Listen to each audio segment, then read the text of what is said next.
Welcome, dear listener. Before we begin, let us take a quiet moment together.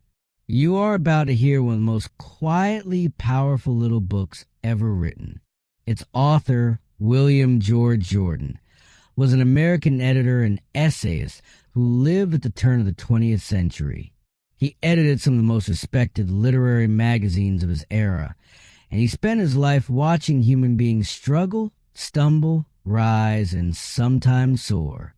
Out of all that watching, all that thinking, all that caring deeply about what makes a person truly great, he wrote a series of short essays. And this book is perhaps the finest of them all. The Kingship of Self Control was published in 1899.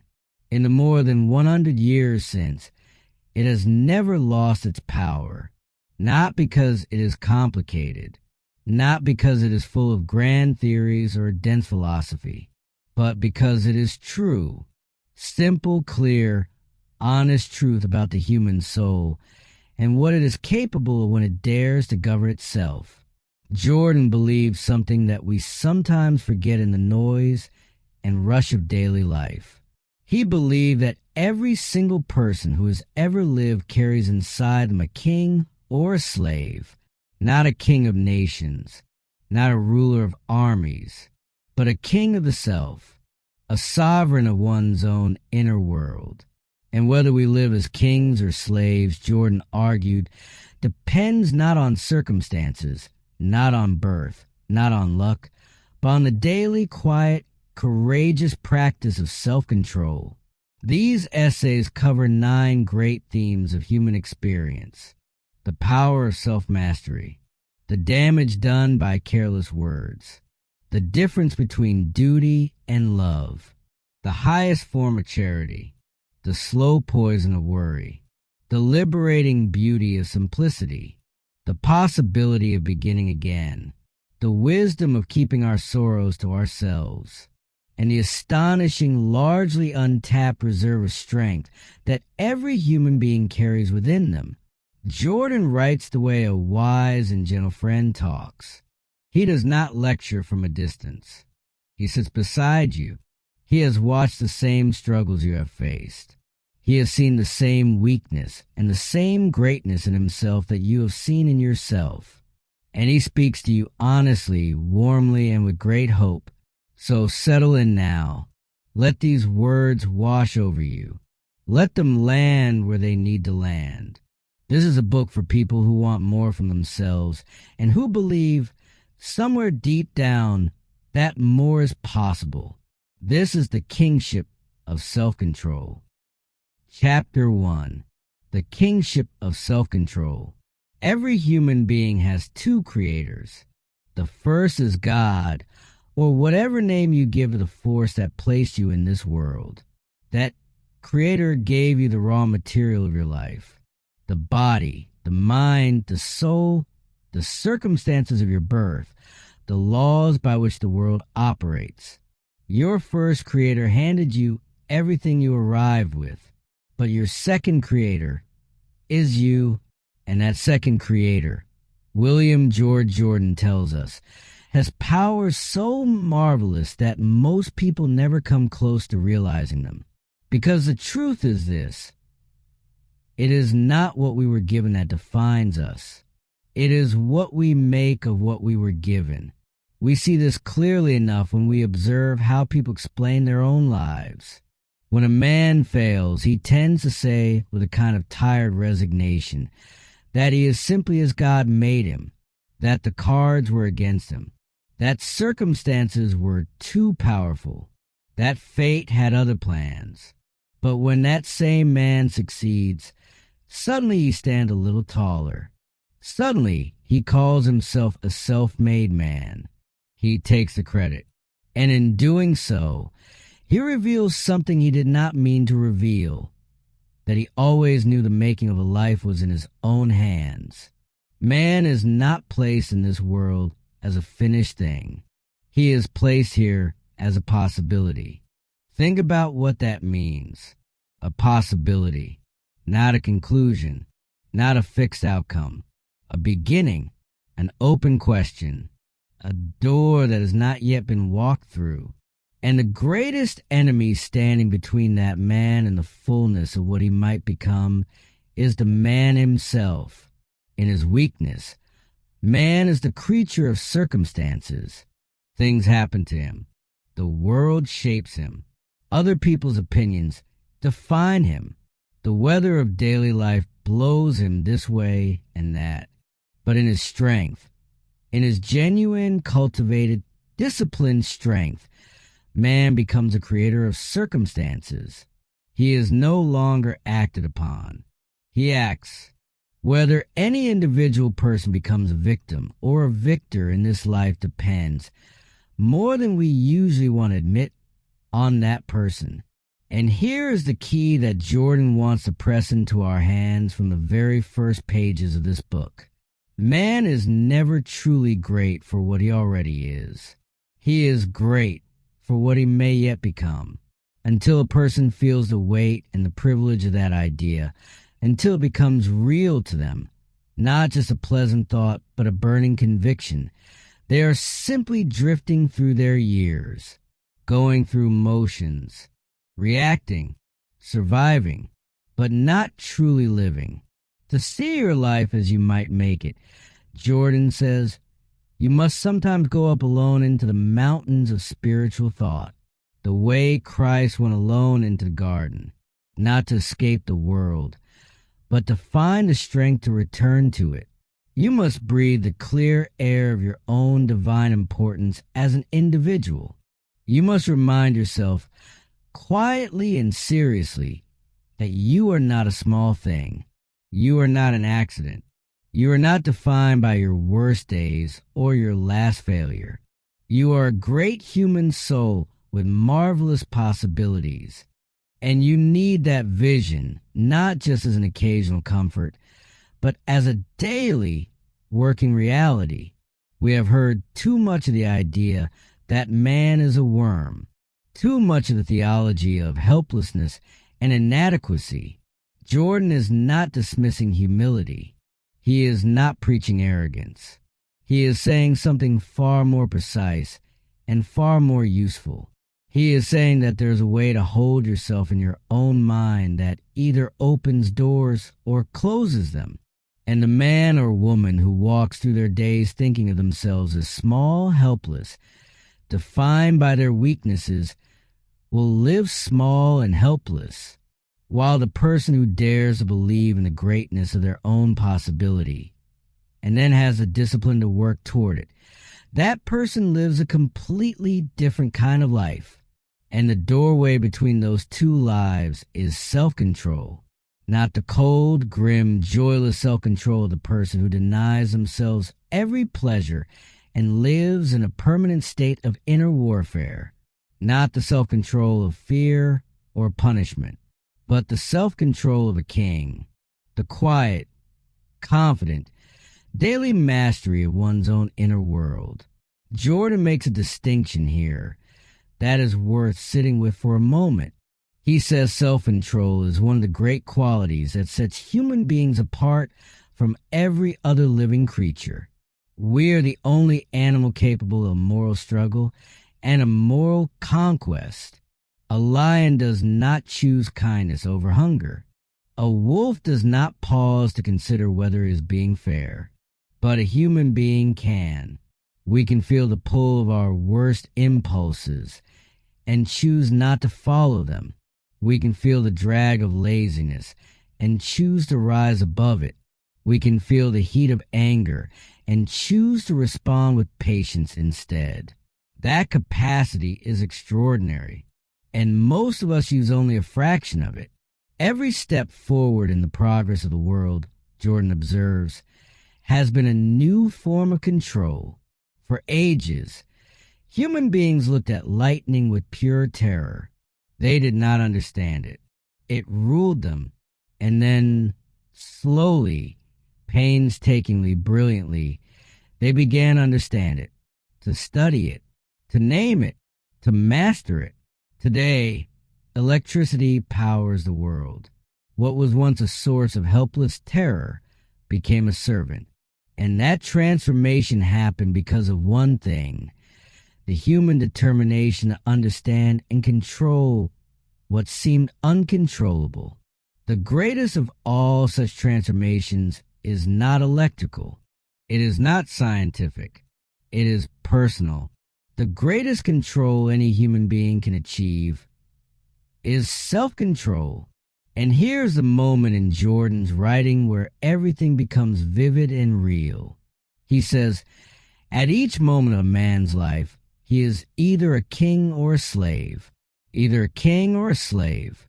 As a person surrenders to a wrong appetite, as they fall helplessly into subjection before any circumstance, any environment, any failure, any weakness, in that moment, they are a slave. Not a slave to another person, not a prisoner behind bars, but a slave to themselves, to the parts of themselves that are least worthy of who they could be.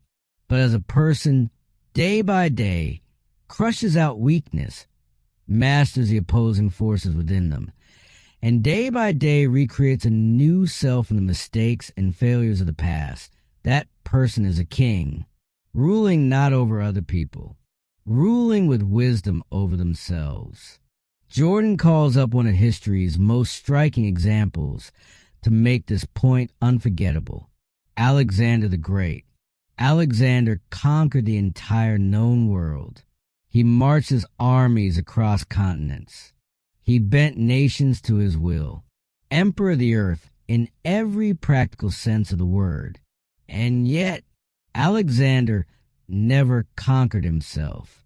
He was a servile slave to his own passions. He died young, destroyed as much from within as from without. The greatest military conqueror in history was conquered by himself. What do we make of that? We make this: that external achievement without inner mastery is ultimately hollow, that a life of victories over the world, without victory over oneself, is not truly a great life at all.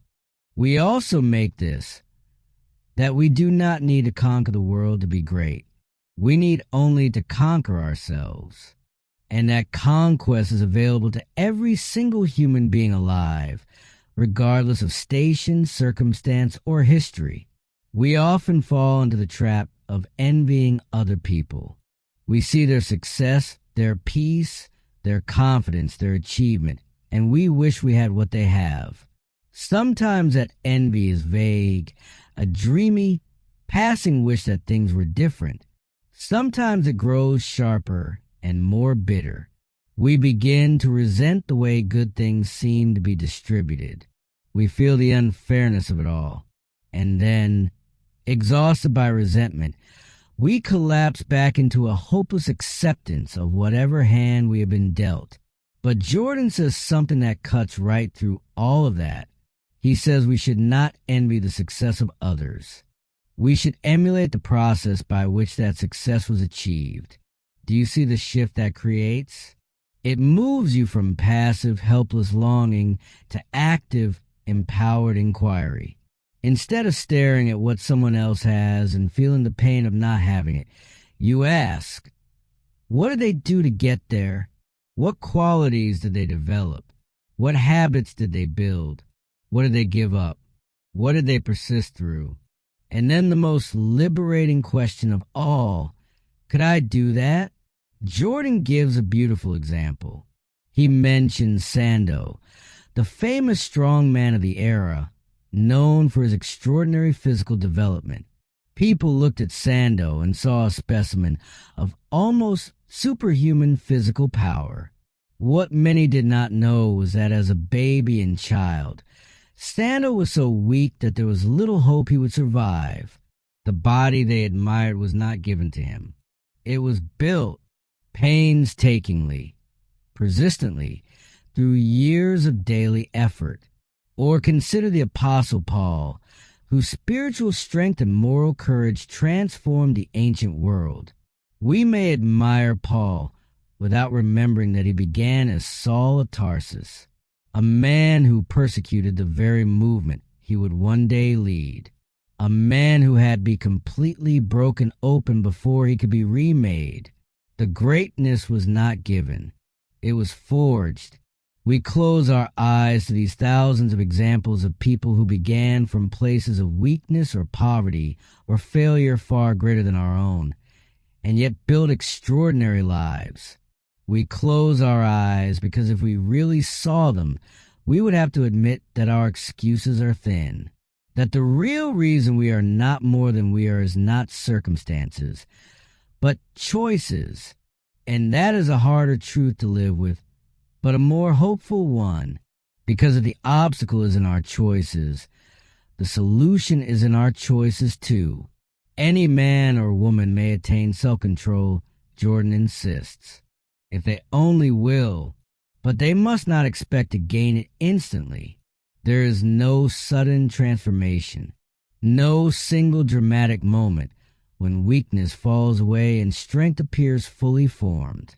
That is not how nature works. Nature believes deeply in the installment plan. You cannot pay for self-control in one lump sum. It is purchased in small daily installments. Each moment of patience, stored. Each choice to do the hard or right thing over the easier wrong thing, stored. Each time you resist an impulse, each time you push past your comfort zone, each time you act in alignment with your highest self instead of your lowest impulse, nature stores that energy for you, accumulates it, builds it into a reserve that you will one day draw on when you need it most. No one is too poor in spirit or circumstance to begin making those payments.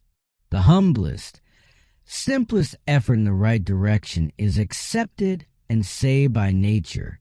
This means something very practical.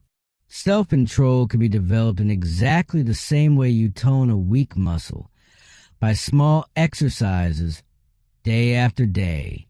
Jordan suggests some very simple ones. Drop an intensely interesting book at its most thrilling moment, just as an exercise in self-discipline. Jump out of bed the moment you wake.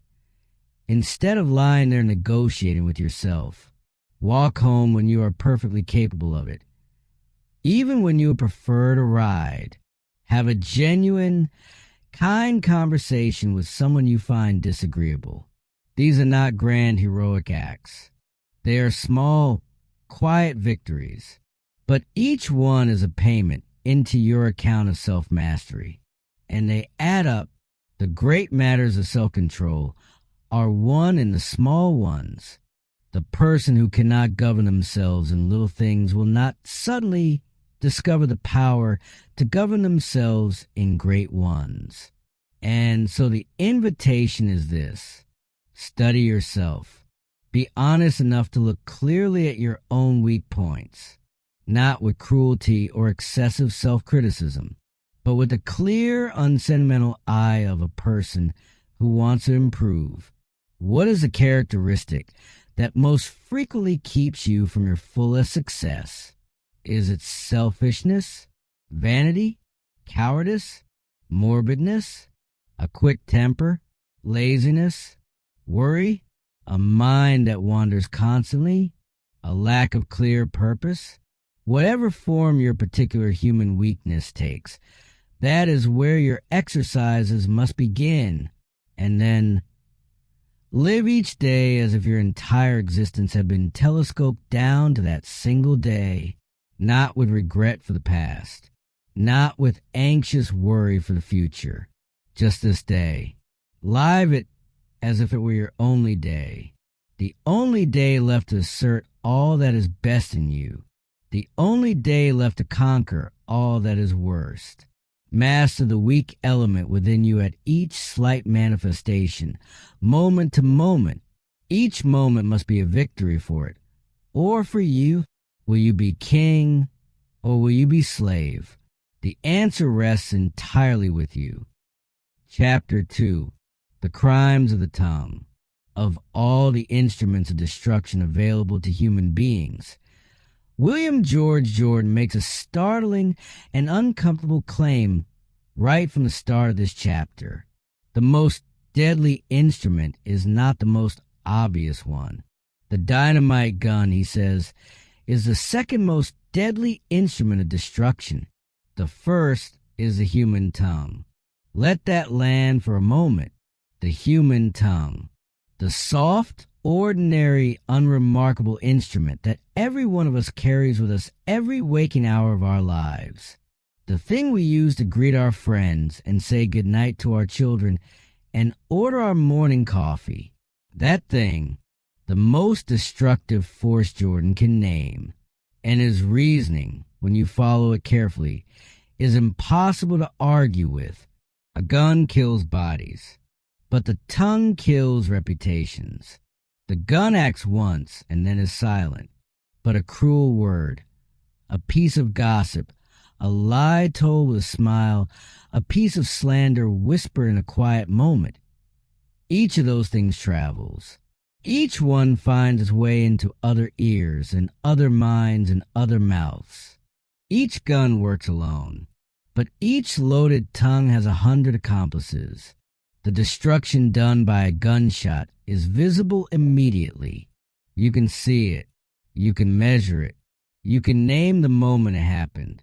But the full evil of a tongue set loose, that evil lives through all the years. It spreads in ways that cannot be fully traced.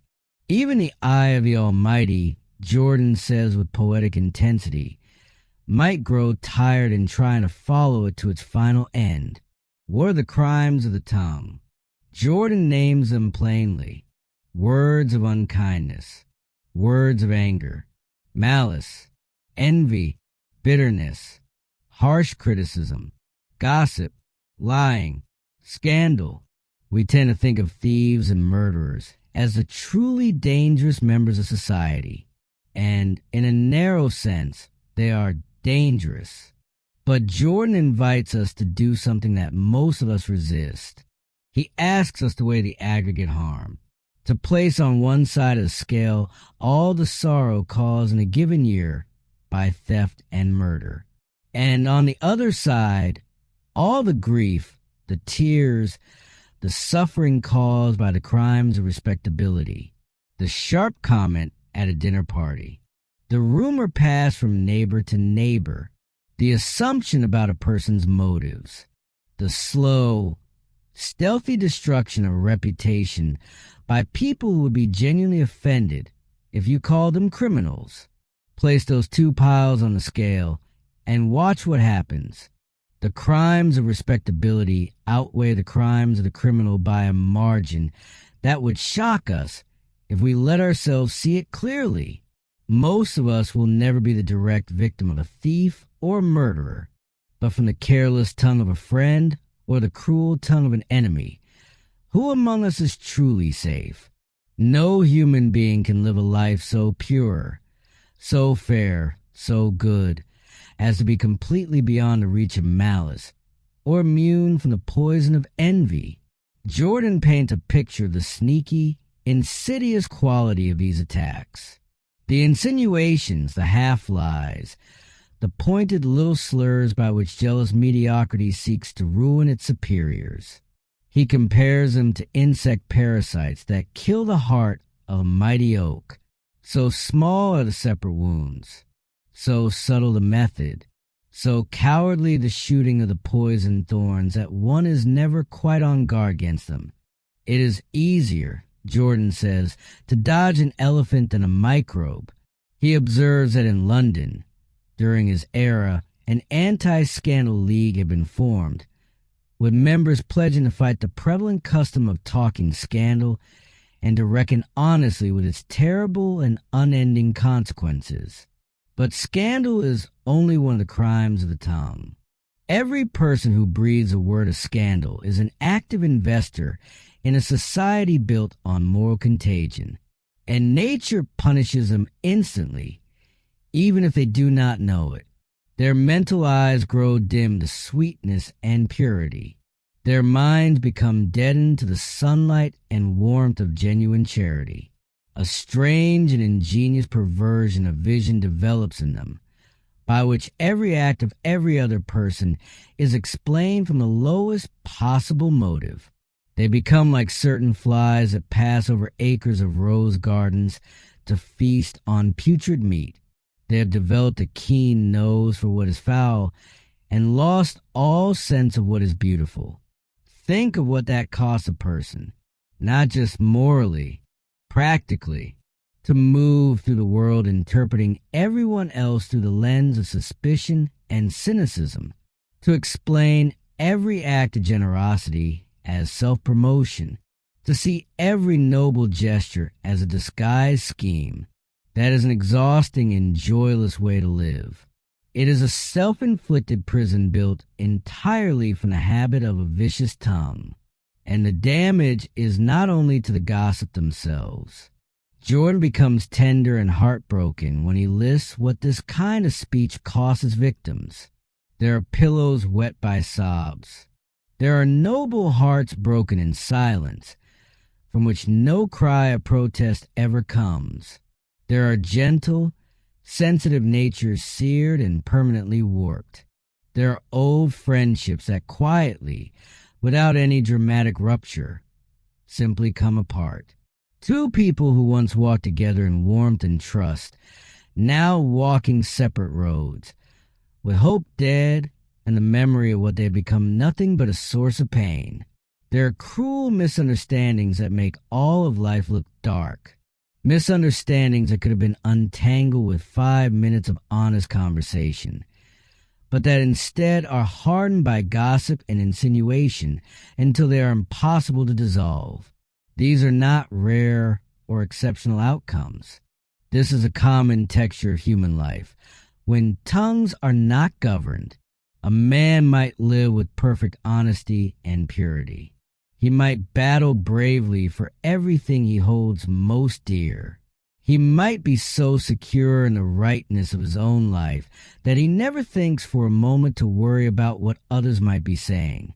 And then a few words lightly spoken by the tongue of slander, a significant expression in the eyes, a cruel shrug of the shoulders, a pursing of the lips that speaks volumes without speaking a syllable, and suddenly friendly hands grow cold.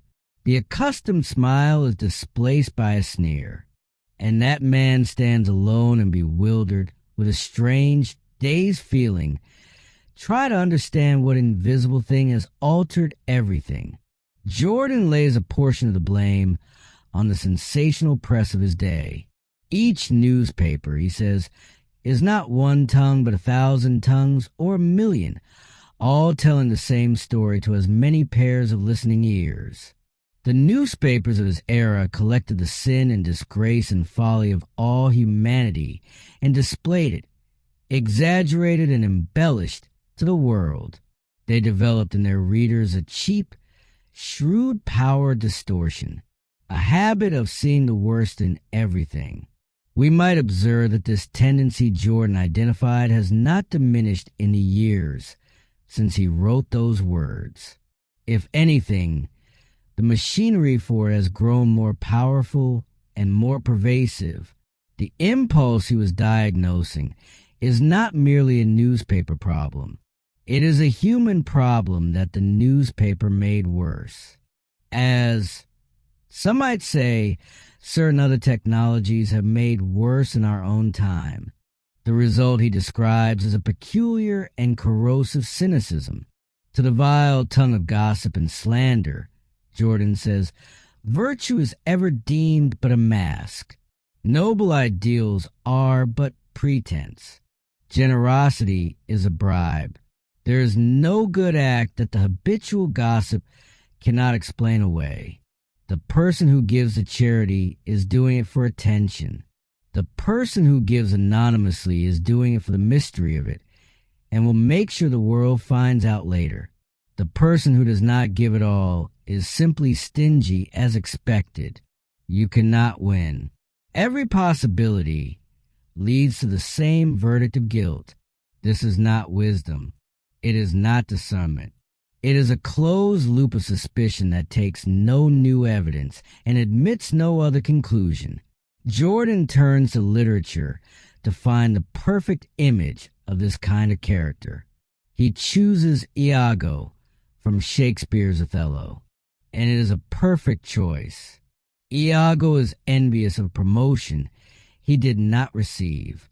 He hates Othello, and rather than address that hatred honestly or work through it or overcome it, he goes to work, day by day, drop by drop. He distills his poison into the mind of Othello. He does not lie outright. He is too clever for that. He works in suggestions, in pointed silences, in half-truths and raised eyebrows, in carefully arranged circumstances. He weaves a network of evidence around the pure-hearted Desdemona that is so carefully constructed it can only be seen as guilt.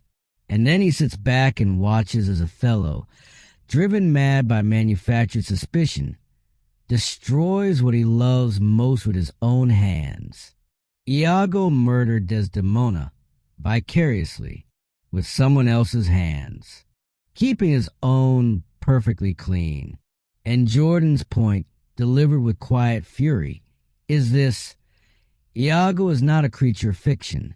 Iago lives today, in the hearts and habits of thousands of ordinary people who have all his despicable smallness, without even a distinction of his cleverness.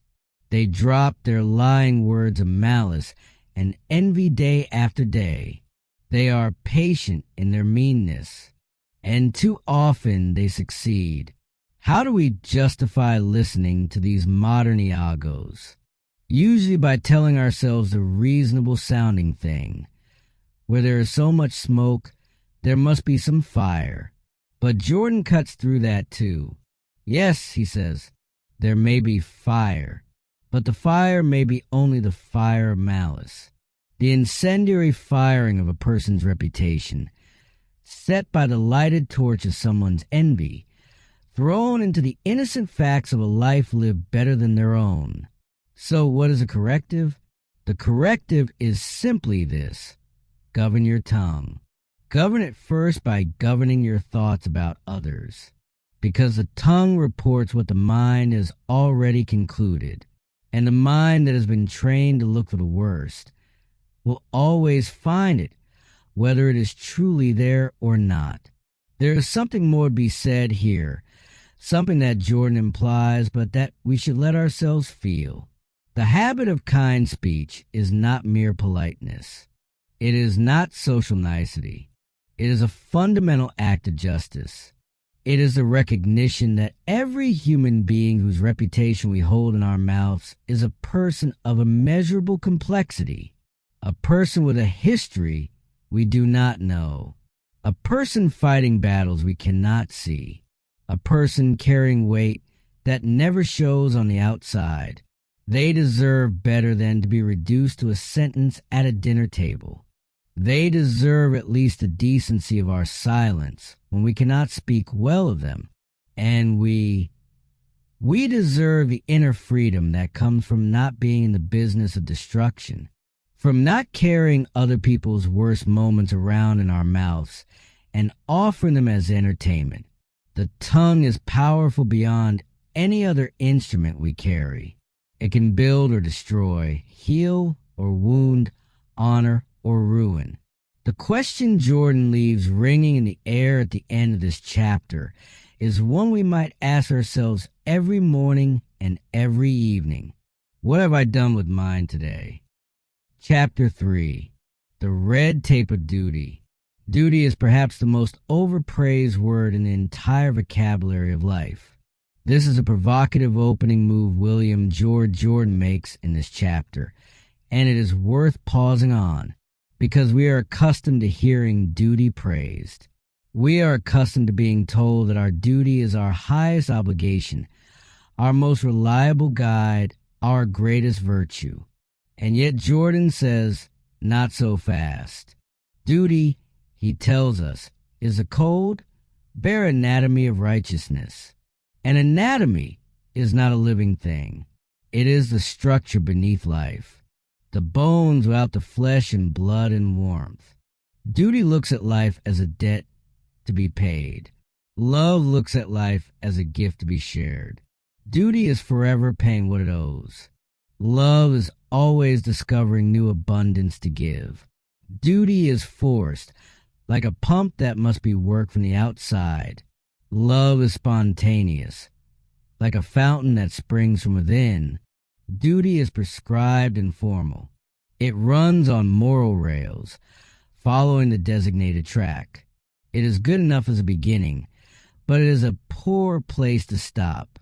Jordan is not attacking the idea of doing right.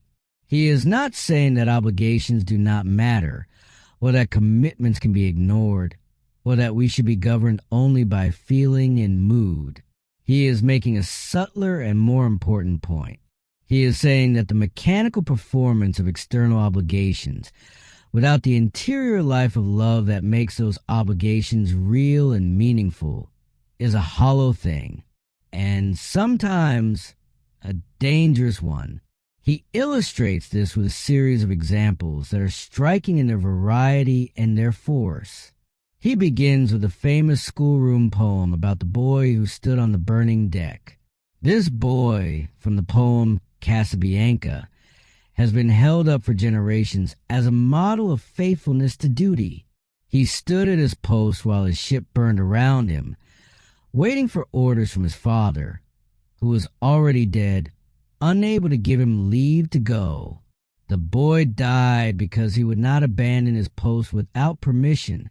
For generations, this was taught to children as a virtue. Jordan says, directly and with no apology, this boy was a victim of blind adherence to the red tape of duty. He was placing the full responsibility for his own actions on someone outside himself. He was waiting helplessly for instruction in an hour of emergency when he should have acted for himself. His sacrifice was empty. It served no one.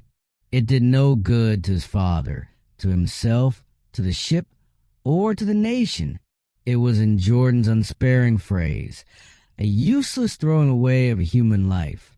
Then there's a captain who goes down with his sinking vessel, even when he has done everything possible to save others, and when he could save himself without dishonor. This too is held up as a noble example of duty. Jordan sees it differently. That captain, he says, is cruelly forgetful of the loved ones on shore he is sacrificing. His death may be a spectacular exit from life, or perhaps a brave man's loyal but misguided sense of obligation. But a human life, with all its wondrous possibilities, is too sacred an individual trust to be thrown so lightly into eternity. And then, most strikingly of all, there's the Roman soldier found at Pompeii, when the city was buried under volcanic ash. This soldier was found centuries later still standing at his post, still grasping his sword in crumbling fingers. He had stood there while the end of his world came down upon him. The story has been told with reverence, as a perfect image of fidelity. Jordan calls it morbid faithfulness. The great convulsion of nature had released this man from his post. He had no living commander to answer to, no mission that his remaining could serve. An automaton, Jordan says with quiet devastation, would have stood there just as long, just as boldly, just as uselessly. The man who gives a single hour of his life in loving, consecrated service to another human being is doing higher, better, truer work than an army of Roman sentinels paying useless tribute to the red tape of duty. Now, Jordan is careful to make clear what he is not saying. He is not defending the man who deserts his post when he is genuinely needed. He is not celebrating the abandonment of real responsibility. He is protesting something very specific, the loss of the essence and reality of true duty in the worship of its mere form, the shell without the substance, the letter without the spirit. Analyze any of the great historical instances of true loyalty, he says, and when they ring true, when they genuinely move you, when they feel like something more than mechanical obedience, you'll find the presence of one element that makes the act almost divine. And that element is not duty. It is duty plus love. He gives the counterexample beautifully. Grace Darling, in a terrible storm, in the darkness of night, on a raging sea, this young woman set out to rescue the survivors of shipwreck. Was that duty? In some technical sense. Perhaps. Her father was a lighthouse keeper. One might say she had an obligation to respond to those in distress. But the raw courage of what she did, the willingness to risk her own life in those circumstances, the active, driving force that pulled her into that boat on that night, was not duty. It was a sense of duty warmed and vivified by a love of humanity. It was heroic courage, a heart filled with divine pity and sympathy. That is what makes her story still memorable, not the technical fulfillment of an obligation, but the love that made the obligation into something transcendent.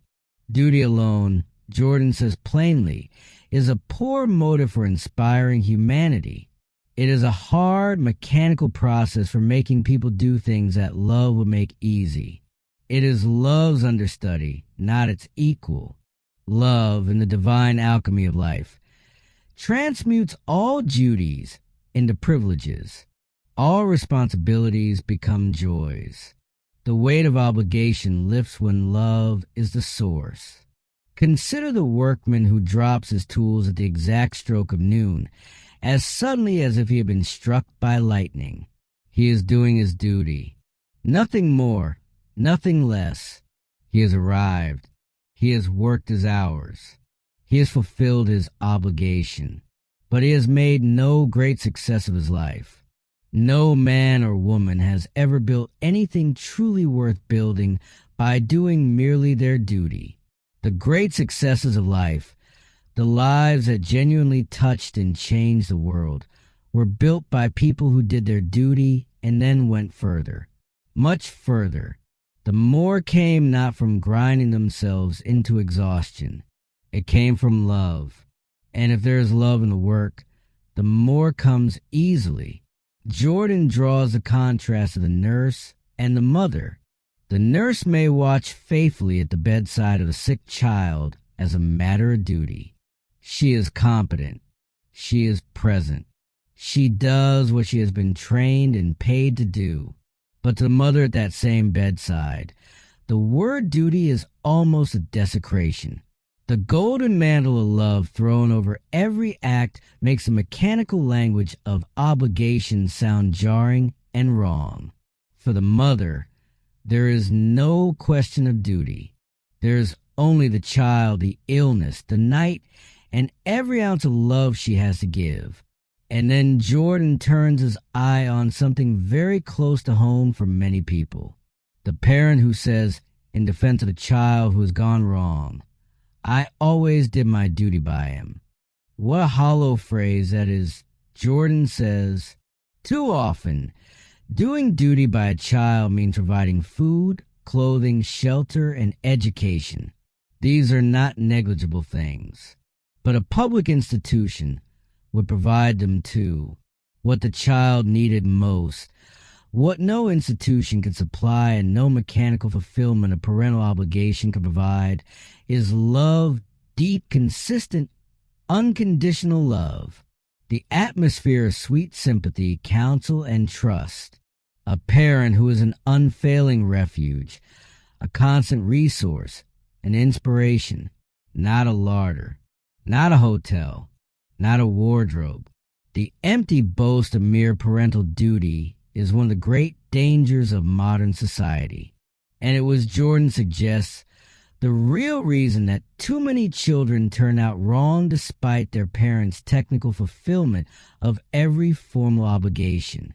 He then lifts his eyes to the largest canvas. Christianity, Jordan says, stands forth as the one religion based entirely on love, not duty. Christianity sweeps all duties into one word, love. What duty creeps to laboriously? Love reaches in a moment on the wings of a dove. Duty is not destroyed in that vision. It is dignified and purified and exalted. All its rough ways are made smooth. By love, the greatest act of generosity in all of human history is not the giving of millions by some famous name. It is the giving of a widow's mite. Behind that tiny offering was no sense of obligation, no calculation of what was owed. It was a full, free, perfect gift of a heart filled with love. And the Bible itself, Jordan notes with characteristic precision, mentions duty only 5 times. Love appears hundreds of times. What does this mean for the daily life of an ordinary person? It means that if you wish to live honestly and truly, do not try to hold yourself to the truth purely by the lash of obligation. Begin instead to love the truth. Fill your mind and your life with the strong white light of sincerity. Love it so completely that an ever-present horror of dishonesty develops in you naturally, almost without your conscious effort.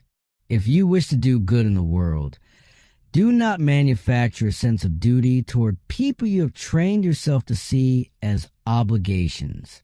Begin to love humanity. Allow yourself to feel the great underlying bond that connects all human beings to each other. When that love is real and living in you, jealousy and malice and envy and cruel misjudgment are not fought against with effort. They are simply eclipsed, lost in the sunshine of something brighter. And at the end of this chapter, Jordan makes what is perhaps his grandest claim.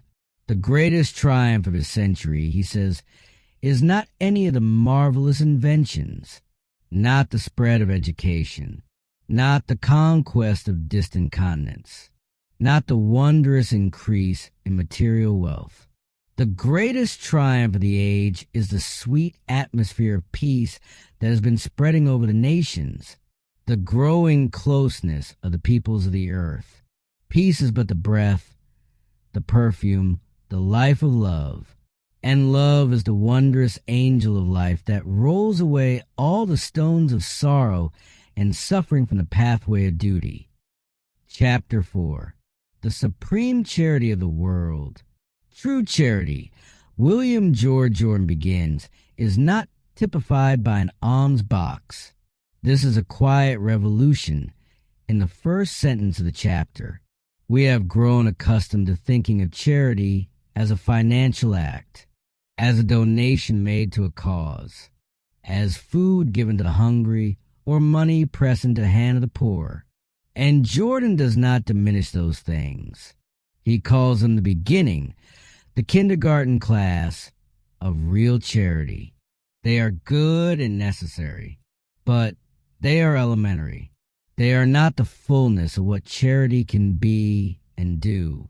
Charity, at its deepest, is something else entirely. It is an instinctive reaching out for justice in life.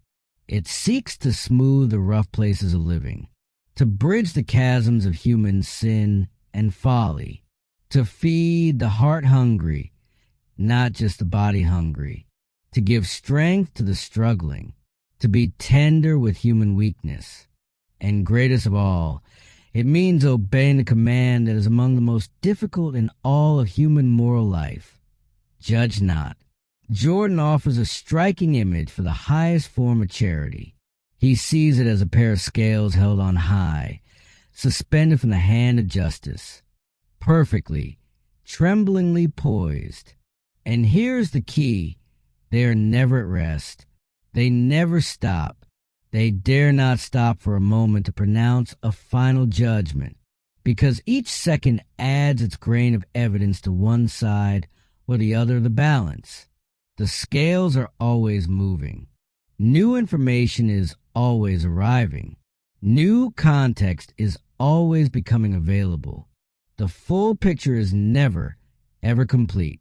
And so the person who truly understands this, who has internalized the humility of what it means to be a human being judging another human being, will not arrogate to themselves the divine prerogative of pronouncing severe or final judgment on any individual. They will hold their conclusions lightly. They will watch the trembling movement of the balance, and they will remain willing to wait. The problem, Jordan observes, is that we are living in what he calls the age of snap judgments. 24 hours after a great crime, he notes, it is already difficult to find people who have not already formed a firm opinion about the case. They have read the newspapers. They have absorbed the garbled, highly colored account. They have, to their own satisfaction, identified the criminal, tried them, and sentenced them. And they speak of their conclusions with all the force and absoluteness of someone who has had the entire book of life laid open before them. This tendency is not merely inconvenient. It is a form of injustice. Jordan makes an observation that is almost startling in its simplicity once you hear it.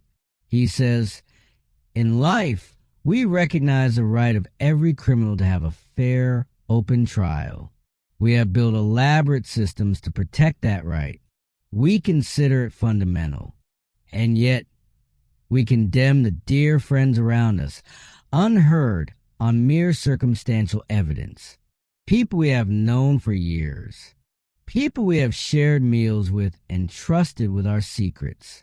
One suggestive incident, one overheard remark, one interpretation that fits the worst available reading of events, and we sweep away years of accumulated trust as though it weighed nothing. We rely on the mere evidence of our senses, trusted implicitly, and permitted to wash away in a single tide of suspicion the faith we have built over years. We see all life grow dark. We watch hope sink. The golden treasures of memory become sources of pain rather than joy. And our hasty judgment that a few minutes of honest explanation will resolve entirely estranges the friend of our life. If we are this unjust of people we love most, what must be the cruel injustice of our judgment of people we barely know? There is a beautiful passage here that Jordan offers about what we do not know of other people's lives.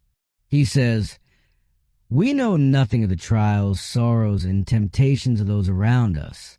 We do not know about pillows wet with sobs. We do not know about the life tragedy that may be hidden behind a smile. We do not know about the secret cares, the quiet struggles, the invisible worries that shorten life and leave their marks in hair that has gone white too early, and in a character that has been broken and almost entirely remade in a few dark days. Sometimes we say to someone who appears calm and content, you ought to be supremely happy. You have everything that heart could wish. And it may be that at that very moment, the person is passing alone through an agony of sorrow, their teeth almost biting into their lips in the effort to maintain control, life feeling like a living death from which there is no relief, and our cheerful, confident assessment of their happiness lands on them like a stone, and they feel, in that moment, more alone and more isolated than if they were living on a different planet. We are not as good at knowing what is happening inside other people as we think we are. We are frankly, consistently, spectacularly wrong about what is going on inside the lives of people around us, and yet we judge as though we see clearly. Jordan returns to the question of character and how we misunderstand the very act of studying it. We hear people say with great self-satisfaction, I do so love to study character. On the train, at a dinner party, in any gathering of people, they observe and conclude and categorize. But Jordan says firmly, they are not studying character. They are merely observing characteristics. The study of character is not something you accomplish overnight with a sharp eye and a few clever observations. Character is, in his word, most subtle, elusive, changing and contradictory. It is a strange mingling of habits, hopes, tendencies, ideals, motives, weaknesses, traditions, and memories. It manifests in 1,000 different phases. It shifts with circumstances. It reveals itself only over time, under pressure, in moments you cannot predict or manufacture. There is only one quality that would allow a person to truly, perfectly understand the character of another, and that quality is omniscience, the full knowledge of everything. Since none of us possesses that, the only honest position to hold is one of profound humility about our judgment of others. Most people, he says, study character the way a proofreader pores over a great poem. The proofreader is not moved by the majesty and music of the lines. They are not swept away by the genius of the vision. Their eyes are trained to find the inverted comma, the wrong font, the misplaced space. They see only errors. They have developed a keen and practiced eye for imperfection. People who pride themselves on a shrewd ability to spot the weakness, the vanity, the dishonesty, the pettiness, and others think they understand character. But Jordan says they know only part of it. They know only the depths to which some people may sink. They do not know the heights to which some people may rise.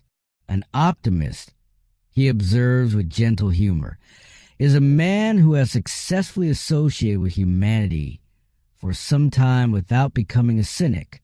We never see the target a person aims at in life. We see only the target they hit.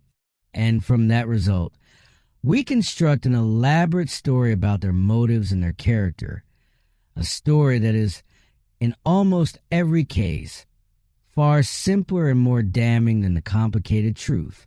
No human being since creation has lived a life pure and noble enough to be exempt from the misjudgment of those around them. It is simply not possible to get anything but a distorted image from a convex or concave mirror, and the mirrors through which we see each other are rarely flat. Jordan gives a lovely and unsettling image of how our careless judgments travel. He compares them to bottles thrown into the sea. A bottle cast into the ocean may travel thousands of miles from where it was dropped, carried by currents and winds and tides to places undreamed of. Our flippant, careless word to judgment, words lightly and perhaps innocently spoken, may be carried by unknown currents too, and bring sorrow, misery, and shame to people who are entirely innocent of whatever we imagine about them. A cruel smile, a shrug of the shoulders, a cleverly eloquent silence. Any of these may ruin in a moment the reputation that a man or woman has spent years building. It is like one casual motion of the hand destroying the delicate geometry of a spider's web, spun from its own body and its own life, and all the united efforts of the universe could not put it back exactly as it was. We do not need to judge nearly as much as we think we do. Most of our judgment is not necessary. It is not demanded. It is not helpful. It is a habit, a reflex, and like other reflexes, it can be retrained. Jordan suggests a beautiful discipline. If there is one place in life where the attitude of honest uncertainty is not weakness but beauty, it is in the matter of judging others. To have the courage to say, quietly and genuinely, I do not know. I am waiting for further evidence. I must hear both sides of question. Until then, I will suspend all judgment. That suspended judgment is the supreme form of charity. It requires something of us. It requires us to resist the satisfying click of the drawer closing when we file a person under a category. It requires us to stay in the discomfort of not knowing. It requires us to treat other people's lives with the same seriousness and complexity that we reserve for our own. But what it gives in return is equally real. When you stop spending energy on judging, That energy is available for something else, for seeing the good that might not yet be visible, for extending the benefit of the doubt, for being the person who gives others the space to be better than they have been. Charity, Jordan says, is not a formula. It is an atmosphere. Let us cultivate it in our judging. Let us seek to draw out the latent good in others rather than to discover the hidden evil. It requires the eye of charity to see the undeveloped butterfly in the caterpillar. Let us make our watchword the injunction of the supreme charity of the world. Judge not. Chapter 5. Worry, the great American disease. Worry is the most popular form of suicide. There is not a gentler way to begin this chapter. Jordan opens with 5 words that hit like a closed fist and then simply invites you to sit with what they mean. Most popular, not the most dramatic, not the most violent, but the most popular, the one chosen most often, the one that most people participate in without even realizing it is happening. The slow self-destruction disguised as responsibility or caring or careful thinking or simply being realistic. Jordan proceeds to list what worry actually does to a human being when you observe it honestly and medically. It impairs appetite. It disturbs sleep. It makes respiration irregular. It spoils digestion. It irritates the disposition. It warps character. It weakens the mind. It stimulates disease. It saps bodily health. And in thousands of cases where some other disease is named as the official cause of death, worry is the real cause. It sets the stage. It lowers the defenses. It creates the opening through which the killing illness walks. Worry is mental poison. Work is mental food. When a child lies awake murmuring the multiplication table or spelling words aloud in their sleep, when their absorption in studies keeps them from rest, when they toss and turn through the night instead of sleeping soundly, that child is worrying. It is one of nature's danger signals. And Jordan says, in mercy, the parent must act. Lighten the load. Reduce the tension. Cut short the hours of enforced concentration. The child's well-being is too important to sacrifice on the altar of educational pressure. When a man or woman works through the day's problems in their dreams, when the sleeping hours are spent turning over the events and anxieties of what just passed, there's either overwork or worry, and most likely it is the worry that comes from overwork. The Creator, Jordan says, never intended a healthy mind to dream of the day's duties. Either dreamless sleep or dreams of the distant past should be the order of the night. And when the specter of one grief or one fear inserts itself between the eye and the printed page, when the inner voice and irritating memory or fear grows so loud that it drowns out the real world, when all day, every hour, every moment, there's a dull and insistent numb pain that colors everything else, that makes itself felt above and below and through all other thinking. That is the specific signal. That is the moment when the individual must know, without any self-deception, that they are worrying. And then there is only one course of action. Stop it. Kill it. Jordan is fully aware that this sounds easier to prescribe than to accomplish. But he sets up the analysis that makes the prescription possible.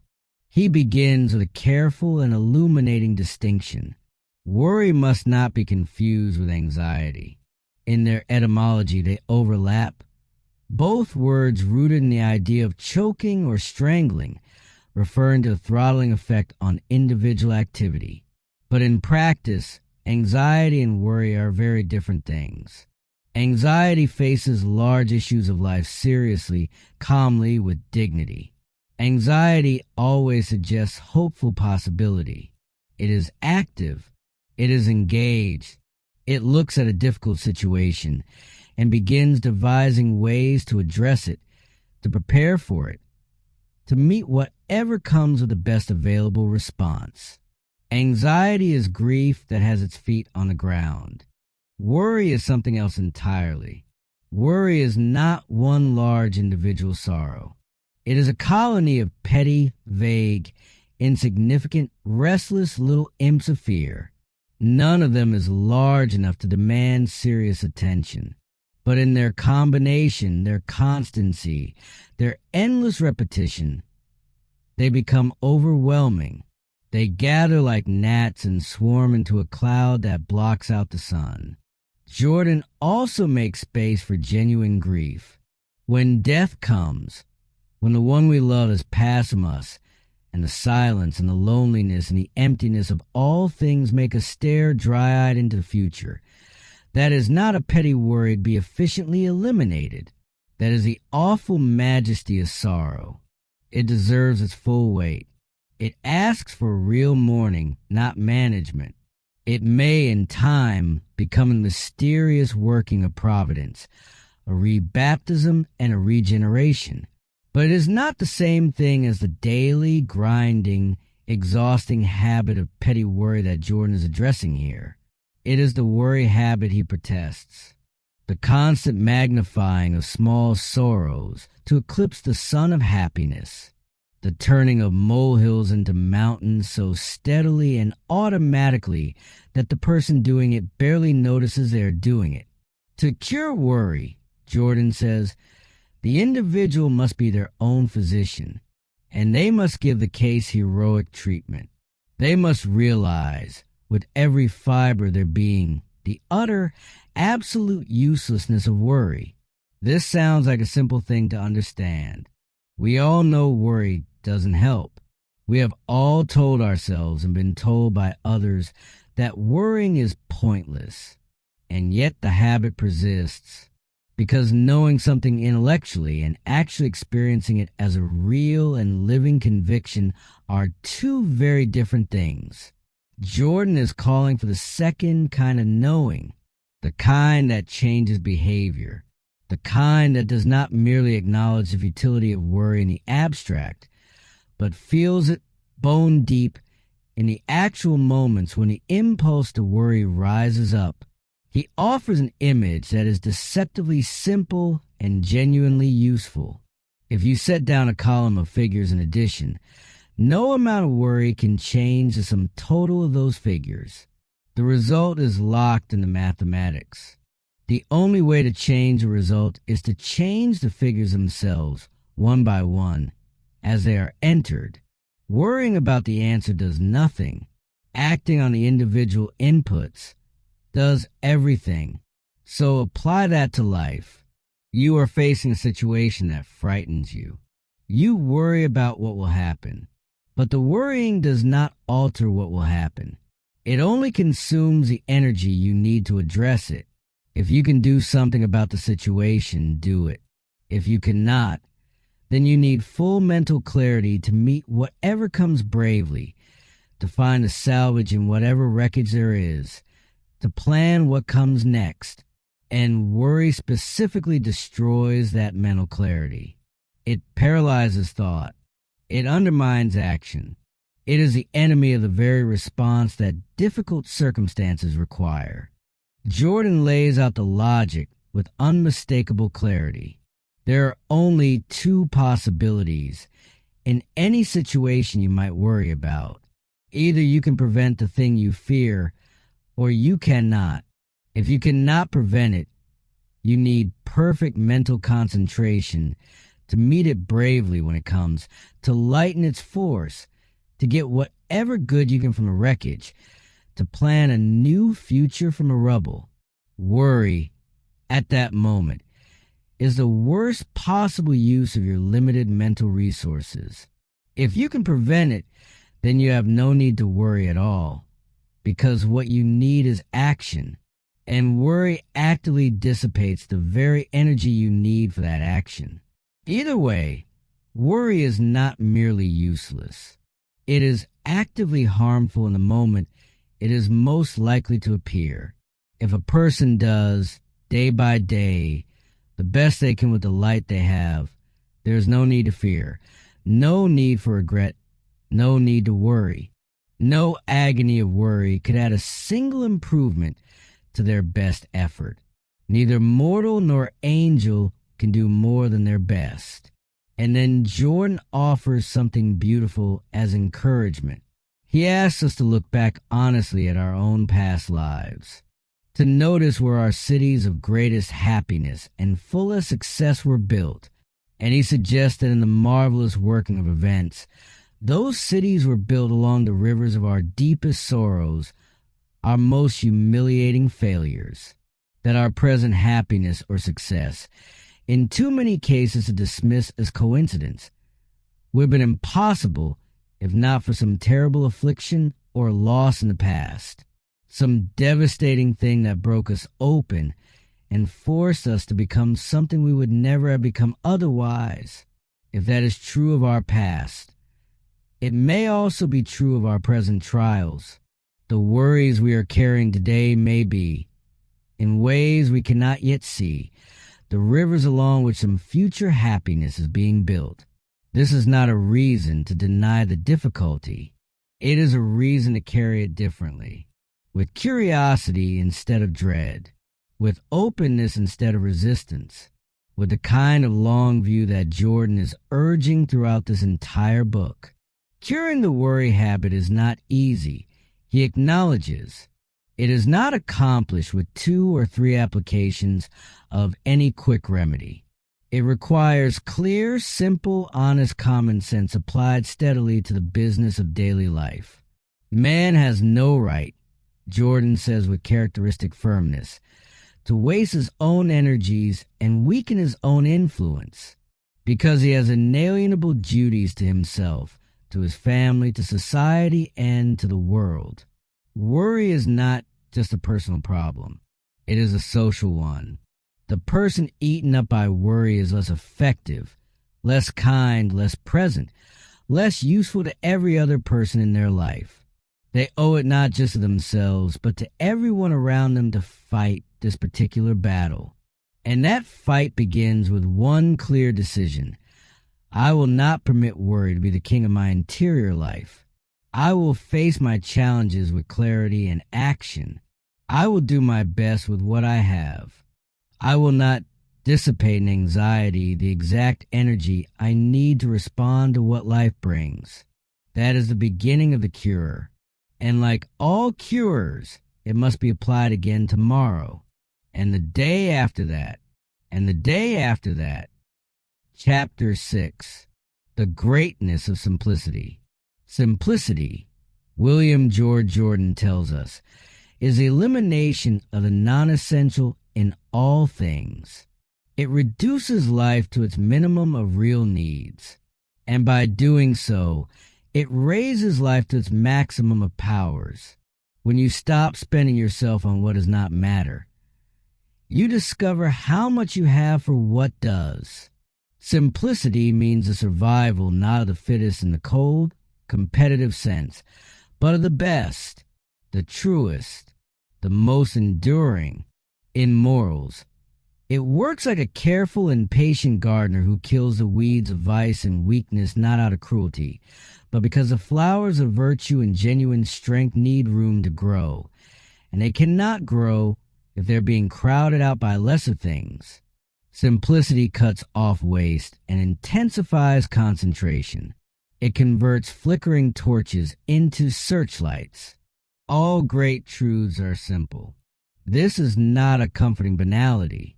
It is a profound and practical observation. The essence of the Christian teaching, Jordan says, could be given in a few words. A lifetime will be spent trying to make those few words real and living in thoughts and in acts. The true Christian's individual belief is always simpler than the official church creed.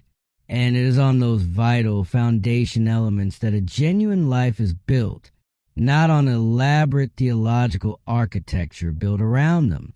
The man of deep, simple faith does not waste his time on the anatomy of religion. He has its soul. He does not argue about the precise mechanics of ancient miracles. He is too busy living his faith in word and thought and act day by day. Like the lark, he lives nearest the ground, and like the lark, he soars highest toward heaven. Jordan turns this lens on the preacher whose sermons are made entirely of rhetorical flowers, sweet-smelling quotes, fancy observations, and perfumed commonplaces. Such a preacher is, consciously or unconsciously, posing in the pulpit, his literary confections, sweet froth on a spongy base, never help a human soul. They give neither strength nor inspiration. They leave the listener entertained, perhaps, or pleasantly moved for a moment, but not changed, not fed. If the mind and heart of the preacher were truly thrilled with the greatness and simplicity of what they were called to proclaim, they would do something different.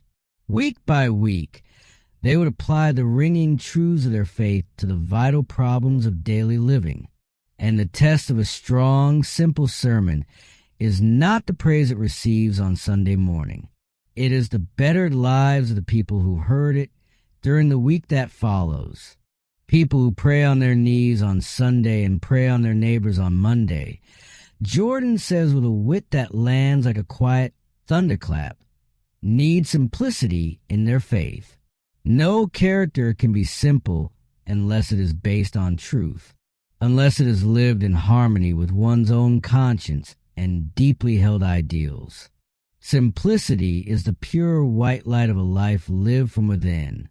It is destroyed the moment you begin trying to live in harmony with public opinion instead. Public opinion is a conscience owned by a syndicate. The individual is merely a stockholder, but the individual also possesses their own conscience, of which they are the sole proprietor. Adjusting your life to your own ideals, rather than to the shifting demands of public expectation, is the royal road to simplicity. Affectation, Jordan says sharply, is a confession of inferiority. When a person affects manners or airs or an identity that is not genuinely theirs, they are making an unnecessary proclamation that they are not living the life they are pretending to live.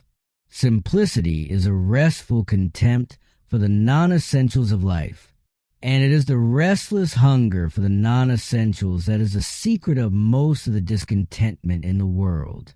When you feel that you must outshine your neighbors, when you must have more and appear to be more and perform more for the watching eyes of others, you have sold your peace of mind for a price that will never be worth what you paid. Nature, in all her revelations, constantly teaches human beings the greatness of simplicity.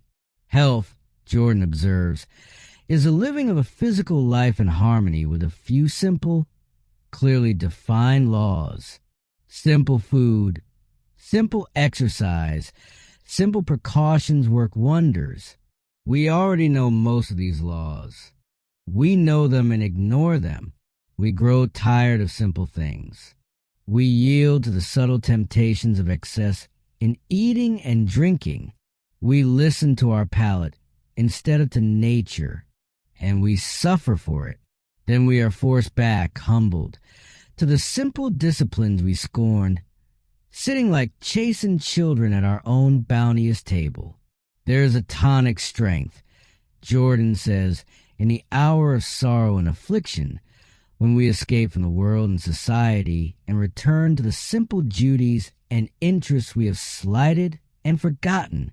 Our world grows smaller in those moments, but it grows dearer and greater. Simple things take on a new charm, and we realize with something like wonder that we have been renouncing the greatest and best things in our pursuit of some phantom, the phantom of status, the phantom of appearing important, the phantom of being admired by people whose admiration does not actually feed us. Simplicity is the hardest characteristic to simulate, and the reason is elegant. The signature that is most difficult to forge is the one that is most simple, most individual, most free from unnecessary flourishes. The banknote that is hardest to counterfeit is the one with the fewest lines and the least intricate detail. It is so simple that any departure from the true form is instantly apparent. And so it is with people. A person of genuine simplicity is transparent in the best sense of the word. There is no elaborate scaffolding to hide behind, no performance to maintain. What you see is what is there, and because it is genuine, any attempt to counterfeit it shows immediately. Men who carry the fate of nations on their shoulders are typically quiet, modest, and unassuming. They are often made gentle, calm, and simple by the sheer discipline of their responsibilities. They have no room in their minds for personal vanity. Jordan makes a memorable contrast. It is the drum major who grows pompous when he thinks the whole world is watching him march at the head of procession. The great general, bowed with the honors of many campaigns, is as simple and unaffected as a child. The college graduate assumes the airs of one entrusted with all the wisdom of the ages. The great scientist, the true discoverer, the Columbus of some new continent of knowledge, is simple and humble. The longest and most elaborate Latin derivatives seem necessary to young writers straining for profundity. The world's greatest masters of literature move people to tears, give light and life to thousands in darkness, or scourge a nation for its folly, with words so plain as to be commonplace. Transfigured by the divinity of genius, Jordan says, there seems almost a miracle in such words. Life grows wonderfully beautiful when we look at it as simple, when we brush aside the trivial cares and sorrows and worries and failures and say firmly to ourselves, they do not count. They are not the real things. They are interruptions. There is something within me, my individuality, my genuine self, that makes all these gnats of trouble too trifling to deserve dominion over me. Simplicity is a mental soil where artifice, lying, deceit, treachery, and selfish low ambition cannot grow. They need complexity to survive. They need layers of performance and pretense and justification. In the clear, honest light of simplicity, they shrivel and die. The man whose character is simple looks truth and honesty so straight in the face that he is barely conscious of the intrigue and corruption around him. He scorns to meet intrigue with intrigue. He refuses to hold power by bribery. He will not pay weak tribute to an inferior who happens to have a temporary advantage. He cannot imagine it. To true simplicity, to perceive a truth is to begin to live it. To see a duty is to begin to do it. Nothing great can enter the consciousness of a simple person and remain merely a theory. Simplicity in a character is like the needle of a compass. It knows only one point. It's north. It's ideal. How do you cultivate it? The first step is always simplifying. The beginning of all genuine moral or mental progress is renunciation. Sacrifice, the rejection or surrender of habits and patterns that have kept you from higher things. Reform your diet and you simplify it. Make your speech truer and more careful and you simplify it. Reform your morals and you begin to cut away what is false. The secret of all true greatness is simplicity. Make it the keynote of your life, and you will be great, no matter how humble your circumstances or how limited your visible influence.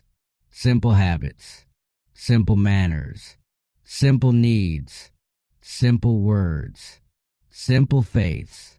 These are the pure manifestations of a mind and heart of simplicity. And let's be clear about what simplicity is not. It is not weakness. It is not ignorance.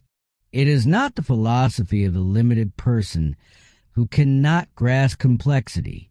It means reducing tons of ore to nuggets of gold. It means having the fullest knowledge and having the wisdom to distill it.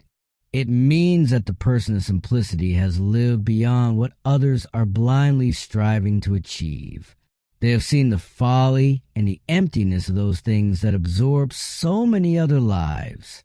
They have lived down what others are still, unknowingly, trying to live up to. Simplicity is the son of a self-centered and pure life, the secret of any specific greatness, the truest power any individual can possess. Chapter 7. Living life over again. During a terrible storm, a ship was driven far off its course. Helpless and disabled, it was carried into a strange bay. The water supply gave out.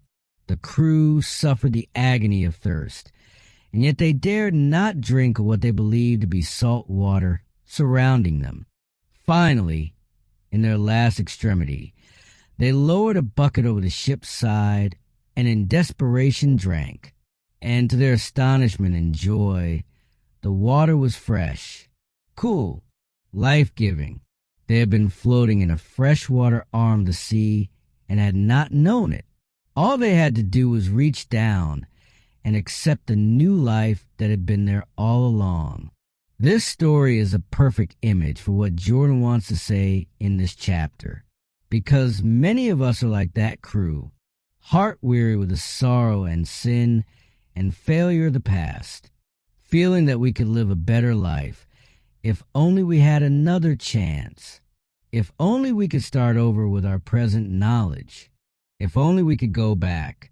We look backward with regretful longing to the golden days of youth. We mourn the wasted chances. We wonder who we might have been. We turn hopefully to some vague idea of a life to come.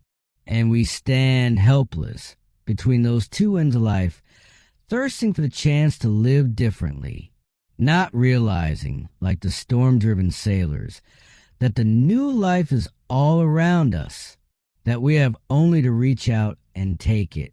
Every day is a new life. Every sunrise is a new birth for the world and for you. Every morning is the beginning of a new existence and a new, great chance to put the results of your past living to new and higher uses. The man who looks back on his past and says with comfortable satisfaction that he has nothing to regret has lived in vain. The life without regret is a life without gain. Regret, properly understood, is not self-punishment or morbid backward gazing. It is a light of fuller wisdom from our past, illumining our future.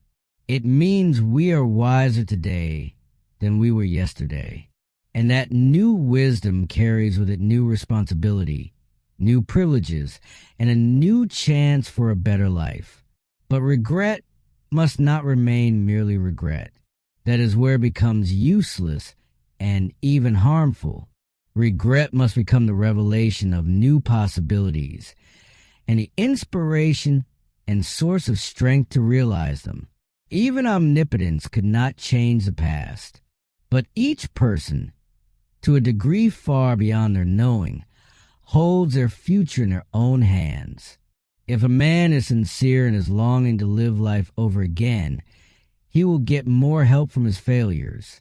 If he recognizes that he wasted golden hours of opportunity, let him not waste additional hours in useless mourning over what is gone. Forget the folly as much as possible. Keep only the lessons of it. Let past extravagance of time lead to a marvelous economy of present moments. If a person's whole life is darkened by the memory of a cruel wrong they have done another, and direct amends to that person are now impossible, let them make the world a legatee of their restitution. Let the regret and sorrow be manifest in words of kindness and sympathy and acts of sweetness, and love given to everyone they encounter. If they regret a war they made against one individual, let them put the entire world on their pension list. There's a profound practical wisdom here. We cannot undo the specific wrong, but we can redirect the energy of the regret into a kind of diffuse reparation. We can become kinder to everyone because we were once unkind to one. We can become more generous because we were once small. We can become more careful with words because we once used them carelessly and saw what they did. If a person makes a certain mistake once, the only real way to demonstrate their recognition of it is not to make a similar mistake later. Josh Billings, Jordan quotes, once said, "A man who is bitten twice by the same dog is better adapted to that business than any other." There are also people who want to live life over for quite a different reason. Not from remorse, but from pride. They want another run at life so they can more fully enjoy their own excellent history. They resemble the beggars in the street who tell you they have seen better days, as if former glory is a currency that should still be accepted everywhere. It is not what a man was that shows character. It is what he progressively is. Trying to obtain a present record on a dead past is like a present-day mediocrity that attempts to live on its ancestry. We look for fruit in the branches of the family tree, not in the roots. To show how a family degenerated from some noble ancestor generations ago to its current representative is not a boast. It is an unnecessary confession. Let people think less of their ancestors and more of the ancestors they are preparing for their own posterity. Less of past virtue and more of their future. And there is one more trap that Jordan identifies in desire to live life over again. That desire almost always contains an implied plea of inexperience, of not having known better. This is, Jordan says with characteristic directness, unworthy even of a coward, because we do know better. We know the laws of health, yet we ignore them daily. We know what food serves us well, yet we gratify our appetites and trust the cleverness to manage the consequences. We know that genuine success comes from the development of specific mental essentials, from tireless energy and concentration, from constant payment of price. We know all of this, and we do not live according to what we know. We constantly eclipse ourselves by ourselves, and then we blame fate. Parents often counsel their children against certain things, and then do those exact things themselves, hoping the child will believe their ears in preference to their eyes. Years of careful teaching about honesty may be nullified in a single moment by a parent who lies to a conductor about a child's age to save a small fare. That may be a very expensive train ride. Jordan notes wryly for the child and for the parent.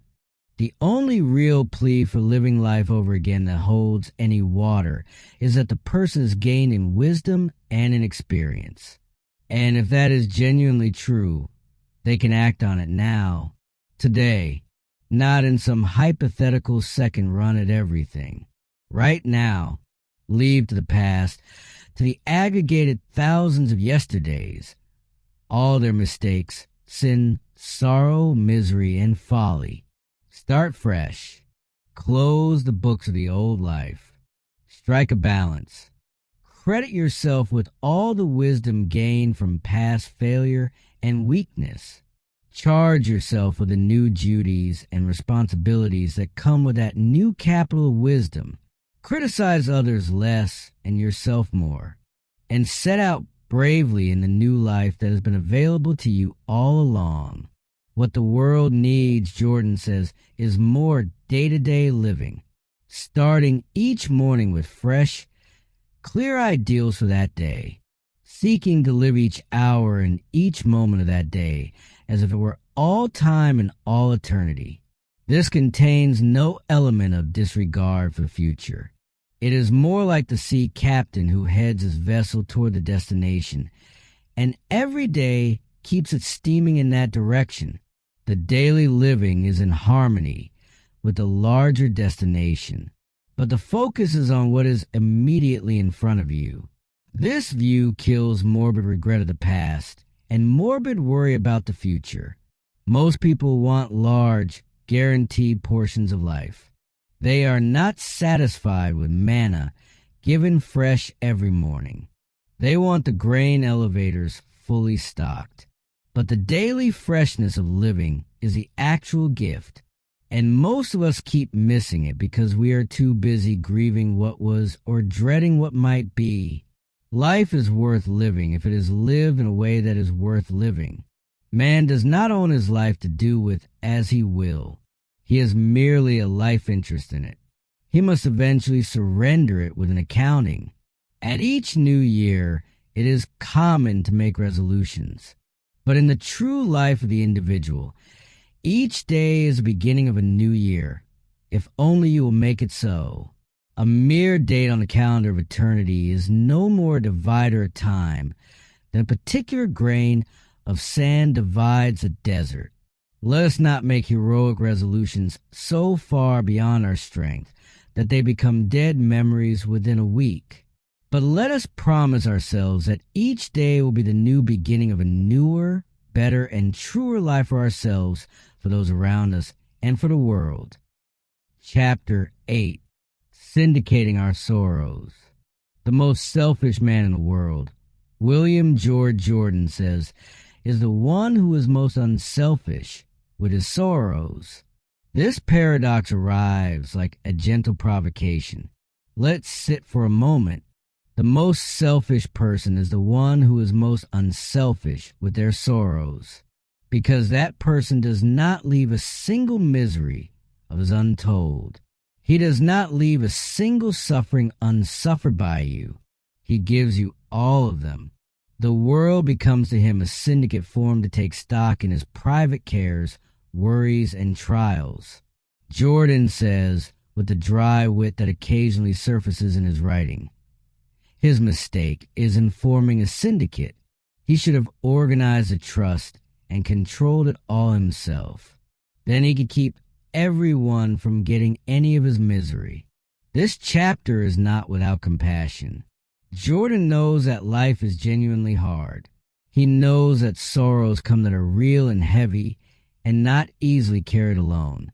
But he is drawing a distinction between the appropriate sharing of difficulty with trusted intimates and the indiscriminate retail of personal unhappiness to everyone in earshot. Life is a great, serious problem for the individual. All our greatest joys and our deepest sorrows come to us alone. We must go into our Gethsemane alone. We must battle against the mighty weakness within us alone. We must live our own life alone. We must die alone. We must accept the full responsibility of our life alone. If each one of us has this mighty problem of life to solve for himself, if each carries their own cares, responsibilities, failures, doubts, fears, bereavements, then we are playing a coward's part when we syndicate those sorrows onto others who have equal burdens of their own. The goal, Jordan says, should be to make life brighter for others, to hearten them in their trials by the example of our own courage in bearing ours, to seek to forget our failures and remember only the wisdom they gave us, to live down our griefs by counting the joys and privileges still left to us, to put behind us our worries and regrets and face each new day as bravely as we can. We have no right to retail our sorrow and unhappiness through the community. He describes with rueful humor the person for whom autobiography constitutes the large part of all conversation. This is not really conversation. It is an uninterrupted monologue. These people study their individual lives under a microscope and then project an enlarged view of their miseries onto a screen and lecture on them, the way a scientist might discourse on microbes in a drop of water. They will tell you they did not sleep a single wink all night, that they heard the clock strike every quarter hour. There is no particular cause, Jordan notes gently, to boast of insomnia. It requires no peculiar talent, even if it does come only to wide-awake people. If you ask this person how they're feeling, They will trace the complete genealogy of their present condition back to the influenza they had 4 years ago. You hope for a word. They give you a treatise. You ask for a sentence. They deliver an encyclopedia. Their motto is, every man his own Boswell. The person who makes every conversation about their difficulties with their children, their troubles with those around them, the details of every small domestic frustration, is syndicating their sorrows. And some of those sorrows, Jordan observes with a twinkle, might be better borne calmly and discreetly than laid before every available listener. The person who lets their physical discomfort get into their disposition and makes everyone around them suffer for it is syndicating their ill health. We have no right to make others the victims of our moods. If physical suffering makes us cross and irritable and unjust to people who cannot easily protest, we should quarantine ourselves so we do not spread the contagion. Force yourself to speak slowly. Keep anger out of the eyes. Prevent the temper from showing in the voice. If you must have some ailment, Jordan says with rare comic precision, at least keep it from getting north of the neck. Most people sympathize too much with themselves. They take themselves as a single sentence isolated from the great text of life. They study themselves as though they are separated from the rest of humanity, rather than as beings vitally connected to all their fellow human beings. There are people who surrender to sorrow the way others give way to dissipation.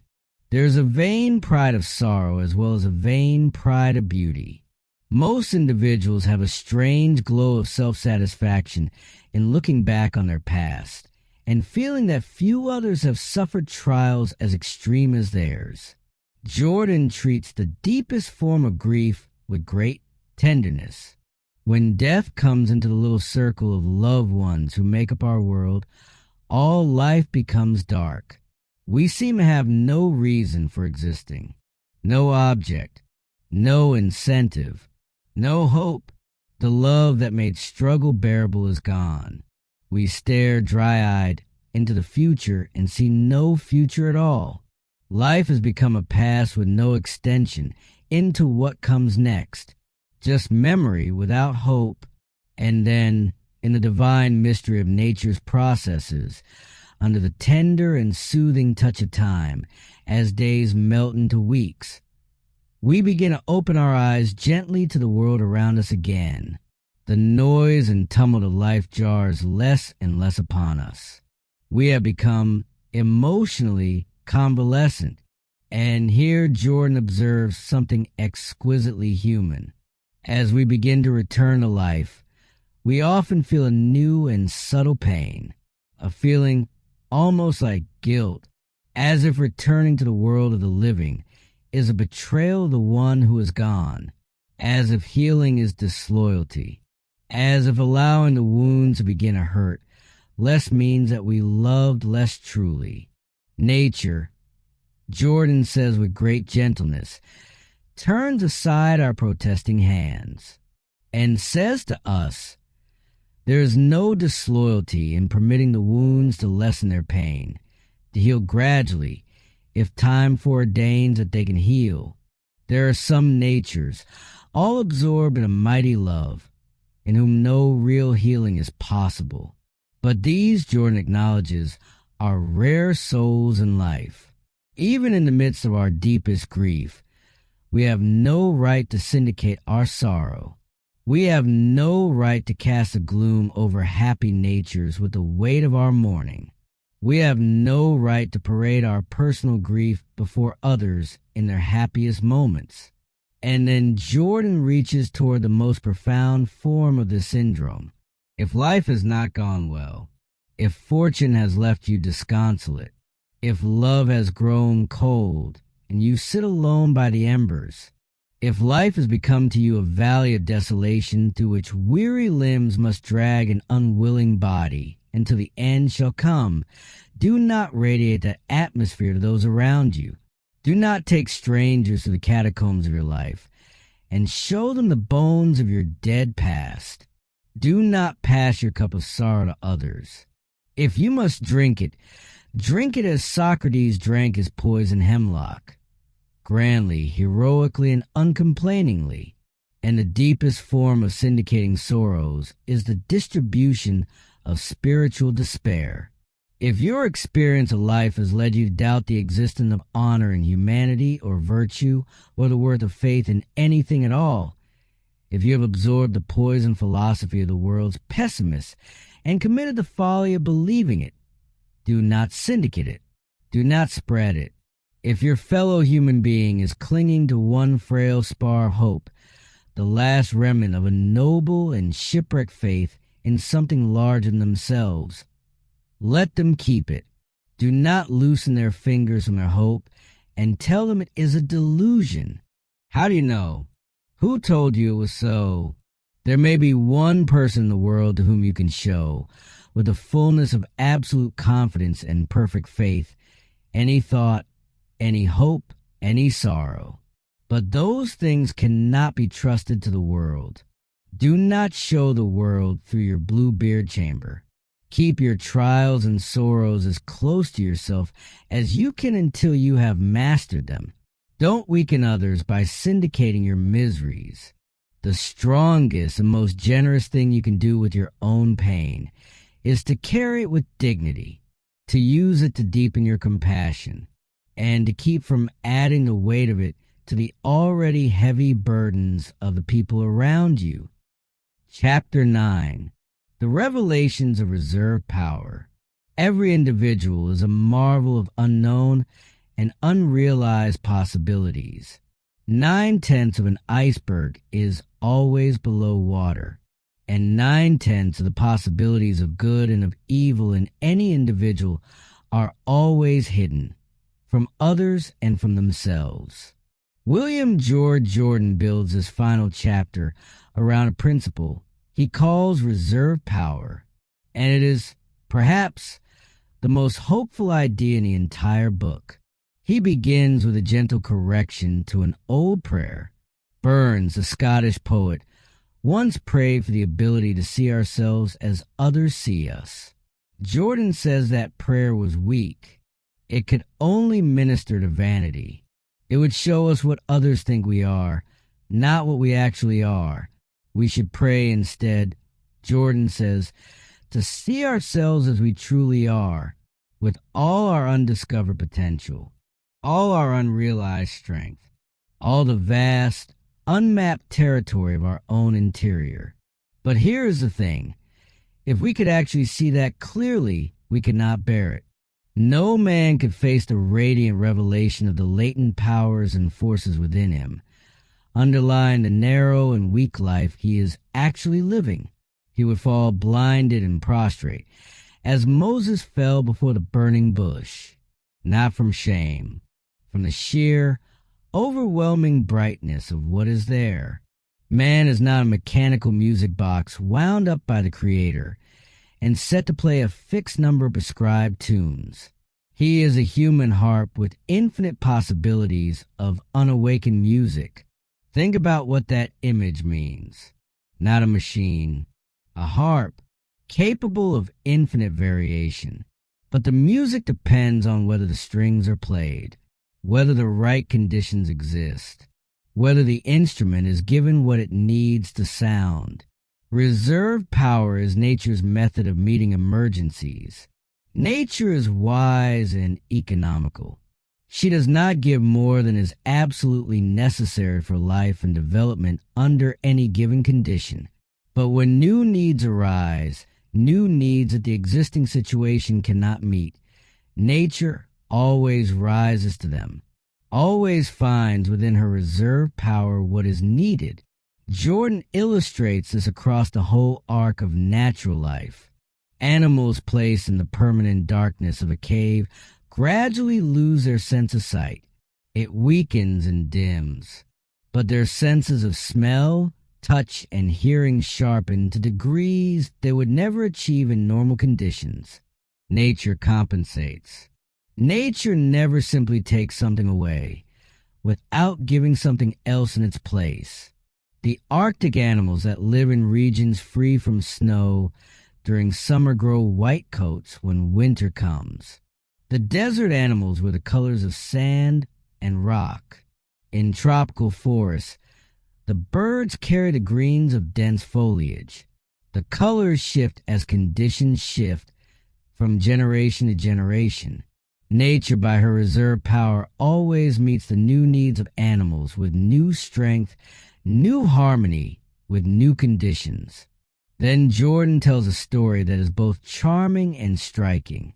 About 45 years before he wrote, 3 pairs of rabbits were introduced into Australia. 6 animals. From those 6 immigrants, a population eventually numbering in the millions arose. They became a plague to the country. Fortunes were spent trying to exterminate them. Wire fences many feet high and thousands of miles long were built to keep them out. The rabbits had to fight terrible odds simply to survive. And here is where reserve power enters the story. Facing these obstacles, facing this organized human campaign against their existence, the rabbits developed a new nail, a long nail by which they could hold onto the fence while climbing over it. With that same nail, they learned to burrow under the netting, gaining entry to the fields that meant food and life. They were now, in a practical sense, laughing at man.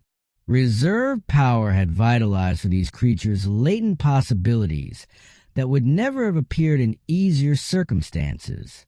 They did not tamely accept their condition, and in their struggle to live, they learned how to live.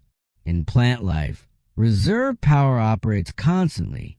The wild rose has only a single layer of petals. But when cultivated in rich soil, the numerous stamens change into the brilliant leaves of the full-grown cabbage rose. The banana was once a tropical lily. The peach was once a bitter almond. To tell the full story of reserve power in nature would mean writing the history of the universe in 1,000 volumes. Nature is a great believer in double engines.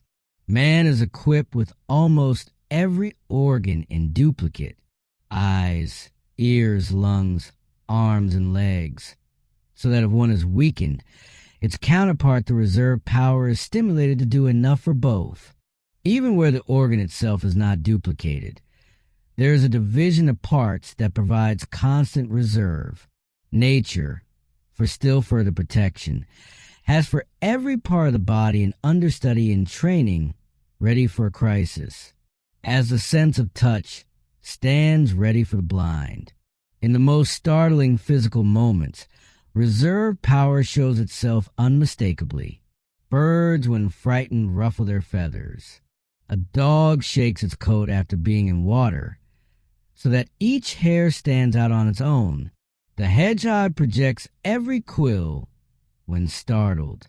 These actions are produced by skin muscles that are rudimentary in human beings, over which under ordinary circumstances we have almost no control. But in a moment of terrible fear, reserve power quickens their action in a second, and the hair on a person's head stands on end in the intensity of their fright. Nature, that watches so tenderly over the physical needs of man, is equally provident in storing mental and moral reserve power. This is the part of the argument that most directly concerns how we live, because most of us have had the experience of finding, in some moment of extreme necessity, that we could do things we would never have believed we were capable of, that we could endure things we would have sworn would break us, that resources appeared that we did not know we had. That is reserve power, and it is not random. It is not luck.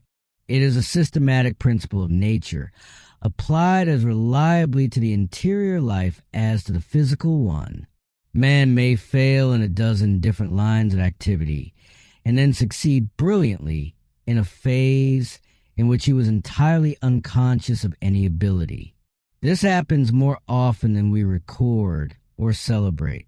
The writer who failed first as a soldier, the musician who failed first as an engineer, the leader who was dismissed from one position after another before finding the circumstances that allowed their particular form of greatness to emerge. We must never rest content with what we are and say, "There is no use for me to try. I can never be great. I am not even clever now." That assessment is not wisdom. It is not clear-eyed realism. It is the premature surrender of a possibility you cannot yet see. Reserve power stands beside us like a fairy godmother and says, "There is one charm by which you can transmute the dull lead of your present condition into the pure gold of strength and power. That charm is ever doing your best, ever daring more. The full measure of your final attainment can never be told in advance. Rely on me to help you with new revelations of strength in new emergencies. Never be cast down because your power seems so trifling or your progress so slow. The world's greatest and best people were failures in some area of life, failures many times, before failure was finally crowned with success." Jordan calls upon the mythology of the Norsemen, which held the belief that the strength of an enemy you defeat enters into you. And he says, in character, this is actually true. As we conquer a passion, a thought, a feeling, a desire, as we rise superior to some impulse, the strength of that victory, however small it seems, is stored by nature as reserve power to come to our aid in our hour of greatest need. Every small conquest accumulates.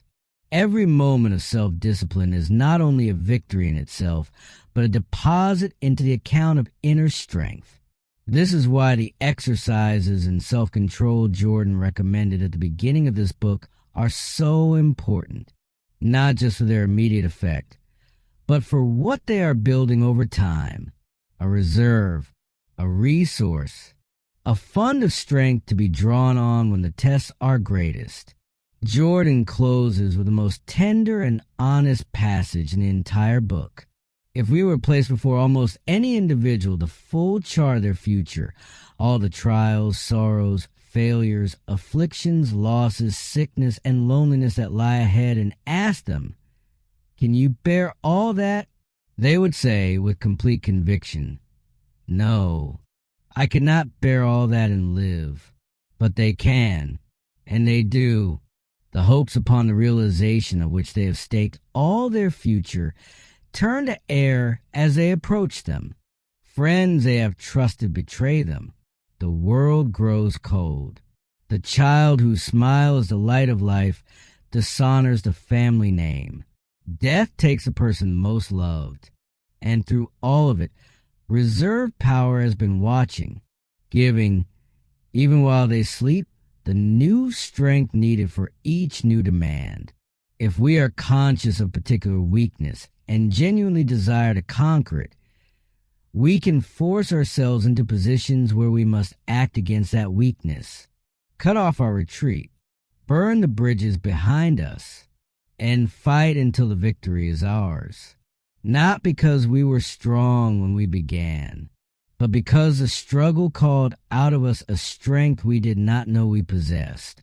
Reserve power is like the manna given to the children of Israel in the wilderness. Only enough was given for one day. Each successive day had its new supply. There is in the Leaning Tower of Pisa a spiral staircase so steep in its ascent that only one step at a time is visible to the climber. But as each step is taken, the next is revealed, and so, step by step, to the very highest. In the divine economy of the universe, reserve power is a gradual and constant revelation of strength within us, precisely calibrated to meet each new need. And no matter what our line of life, no matter what our particular need, we should feel with conviction that we carry within us infinite, untried strength and possibility. And if we believe and do our best, the angel of reserve power will walk by our side, and will even divide the waters of the Red Sea of our sorrows and trials, so we may walk through in safety. And so we arrive at the end of this remarkable little book. But perhaps it is more accurate to say we arrive at the beginning of something. William George Jordan wrote these 9 chapters more than 100 years ago, and yet almost nothing in them feels dated. The struggles he describes are not Victorian struggles. They are human ones. The tongue that wounds, the worry that eats, the duty performed without love, the judgment pronounced too quickly, the sorrow spread too widely, the simplicity abandoned in favor of performance, the strength not yet discovered because it was never called upon. These are our struggles too, but so is everything else Jordan offers. The possibility of beginning again, every day a new life, the reserve of strength lying dormant until summoned by necessity, the kingship available to every person who chooses to govern themselves with wisdom and patience and persistent daily effort.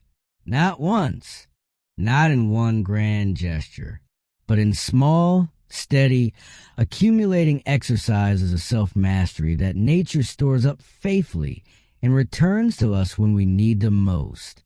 The central question that runs beneath all 9 chapters is the same question Jordan asked in the first one. At each moment of your life, you are either a king or a slave.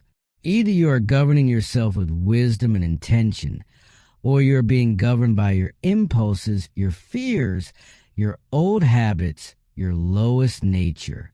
Not in some dramatic, all-or-nothing sense, but in the daily, ordinary, uncelebrated choices of human life. Will you guard your tongue, knowing how much damage an unguarded tongue can do? Will you let love inform your obligations, so that duty becomes something warm and willing rather than cold and mechanical?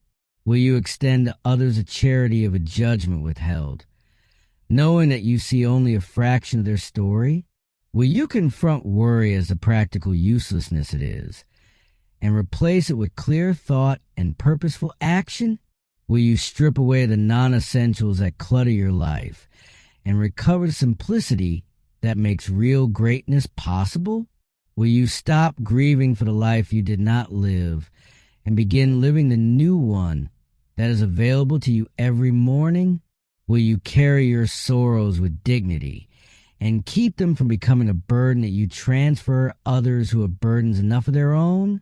And will you trust that within you, deeper than you have yet reached, there is a reserve of strength and possibility that has not yet been called upon, that nature is faithful to meet your needs with new resources in your new emergencies, that the music you have not yet played is still there, waiting in the strings?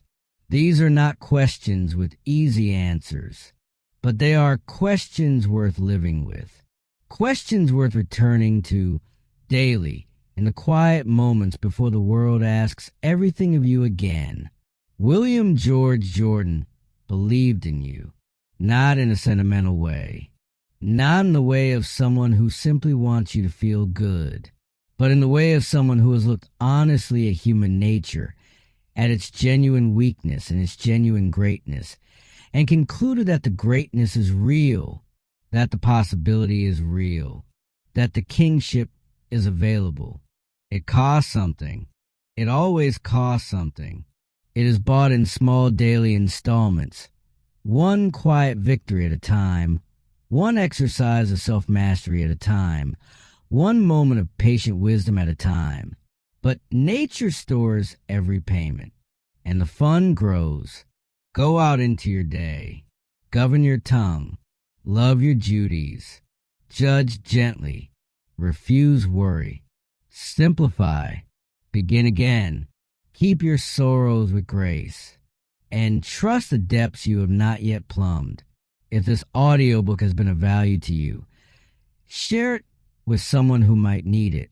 And if you have not yet done so, please consider subscribing to our channel so you never miss a new one. There's more to come. More books. More voices from the past that speak directly to the present. More questions worth sitting with. Subscribe so you are with us when they arrive. And until next time, be the king. The king is in you. Let him rule. Thank you for listening.